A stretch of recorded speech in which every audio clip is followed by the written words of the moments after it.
Bismillahirrahmanirrahim. Assalamu alaikum, my dear student. MDCAT course, chapter Support and Moment. Question number 2. Discuss main characteristics of bone along with its functions. Bone connective tissues की एक rigid form है जिससे vertebrate की endoskeleton बन चुकी है। अब इनकी खुसूसियत ये है कि ये एक लिविंग हार्ड स्ट्रक्चर है, मतलब ये है कि इट रेजिस्ट कंप्रेशन, और एक स्ट्रॉन्ग स्ट्रक्चर भी है।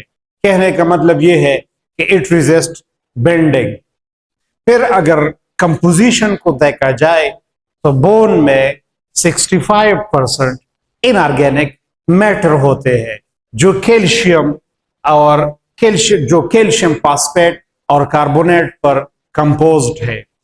35% portion of the bone organic matter से बना है which is composed of collagen type 2 and bone cells, osteoblast, osteocytes and osteoclast. Structure of bone को अगर देखा जाए तो बोन के जो एंड्स होते हैं वो ब्रॉड होते हैं, तो जो broad terminal end of the bone है दे आर नोन एज एपिफाइसेस।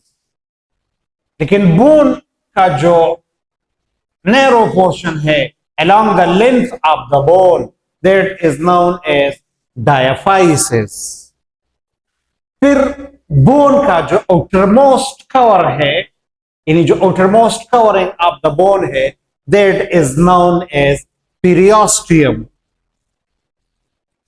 इस पीरियोस्टियम लेयर में ब्लड वेसल्स होते हैं, नर्व्स होते हैं, और ऑस्टियोब्लास्ट सेल्स भी इसके नीचे मौजूद होते हैं जो कि बोन सब्सटेंसेस को सिक्रीट करते हैं, जिसकी वजह से बोन की थिकनेस और डायमीटर ज्यादा होती है, and they can also help to repair the damage bone. फिर बोन का जो इनर पोर्शन है, the inner portion of the bone is known as एंडोस्टियम।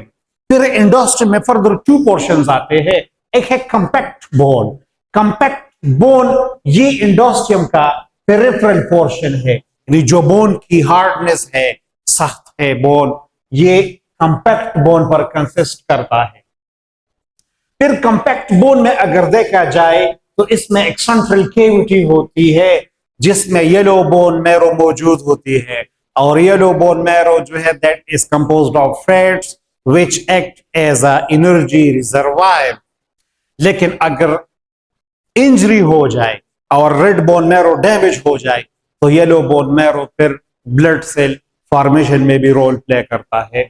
जो दूसरा पोर्शन है कंपैक्ट बोन का, जो दूसरा पोर्शन है एंडोस्टियम का, that is known as spongy bone. Spongy bone ये इनर पोर्शन है एंडोस्टियम का, और मोस्टली ये एपिफाइसिस रीजन में मौजूद होते हैं, and the spongy bone composed of red bone marrow which play an important role in blood cell formation। Compact bone को अगर देखा जाए तो इसमें माइक्रोस्कोपिक स्ट्रक्चर्स होते हैं जिसको कहते हैं हेवर्जियन सिस्टम या ऑस्टियन। फिर एक ऑस्टियन को अगर देखा जाए तो इसके मुख्तलिफ कंपोनेंट्स है, जिस तरह you can see from the diagram, जो कि कंपैक्ट बोन का एक पोर्शन है। इसमें ये सिलिंड्रिकल शेप स्ट्रक्चर है। दीज आर ऑस्टियन और हेवर्जियन सिस्टम। फिर इस सिलिंड्रिकल स्ट्रक्चर के सेंटर में एक राउंड कैनाल्स होती है, जिस तरह आप ये नजर आ रहा है इधर या इसके अंदर round canals, these are known as Haversian canal. इसमें ब्लड वेसल्स होती है, ये रेड और ब्लू कलर के। फिर इस राउंड कैनाल यानी हेवर्जियन कैनाल के इर्द गिर्द कंसेंट्रिकली अरेंज्ड बोनी फ्लैट्स है, जिस तरह इस डायग्राम में नजर आ रहा है। These are known as Haversian lamellae. ये कंसिस्ट करते हैं कैल्सिफाइड मैट्रिक्स पर और इसमें कोलेजिन फाइबर्स एम्बेडेड होते हैं। फिर अगर इस डायग्राम में आप देख ले तो जो कंसेंट्रिकली अरेंज प्लेट्स है, इनके बीच में ये स्पेसेस है. These spaces are known as lacunae or Haversian lacunae. These are the spaces between the adjacent lamellae. और इसी लेक्यूनों में ऑस्टियोसाइट सेल्स होते हैं. अगर आप गौर से देख ले तो इन ऑस्टियोसाइट सेल से फाइन फाइबर्स निकले हैं जो हर तरफ, जो ऑल डायरेक्शन में स्प्रेड हो चुके हैं, जिसकी वजह से ये लेमेले आपस में एडजस्ट हो चुके हैं. These fine fibers which radiate and in all direction, these are known as canaliculi. तो ये सारे कंपोनेंट मिलके इससे बनता है हेवर्जियन system. Types of the bone cells. तो you remember my dear students, bone cells 3 types है. उसमें पहला टाइप है osteoblast. These are the bone forming cells. क्योंकि ये अनमिनरलाइज कोलेजिन मैट्रिक्स को सिक्रीट करते हैं जिससे बोन की फॉर्मेशन होती है. They also have a role in the bone growth. दूसरा टाइप है ऑस्टियोसाइट्स.